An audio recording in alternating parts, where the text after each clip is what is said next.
জনাব তারেক রহমান সাহেব ন্যায় বিচার পেয়েছেন।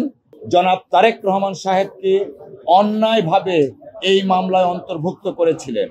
মহামান্য সুপ্রিম কোর্টের পূর্ণাঙ্গ বেঞ্চ আজকে যা রায় দিয়েছেন, সেই রায়ে প্রমাণিত হয়েছে জনাব তারেক রহমান সাহেব বিএনপির ভারপ্রাপ্ত চেয়ারম্যান, তিনি ন্যায় বিচার পেয়েছেন।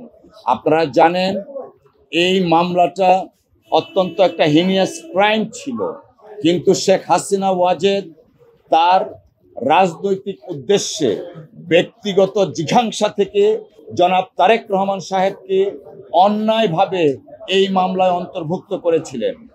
আজকে সর্বোচ্চ আদালতের মাধ্যমে প্রমাণিত হয়েছে জনাব তারেক রহমান সাহেব নির্দোষ এবং তিনি খালাস পেয়েছেন।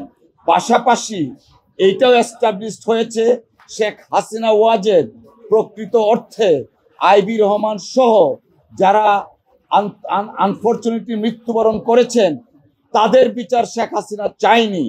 যদি শেখ হাসিনা প্রকৃত অপরাধীদের বিচার চাইতেন, আইবি রহমানের বিচার চাইতেন, তাহলে হয়তো রাজনৈতিক জিঘাংসার বশবর্তী হয়ে জনাব তারেক রহমান সাহেবকে এই মামলায় অন্তর্ভুক্ত করতেন না। আমরা মহান আল্লাহর দরবারে আবারও শুকরিয়া আদায় করছি, জনাব তারেক রহমান সাহেব ন্যায় বিচার পেয়েছেন।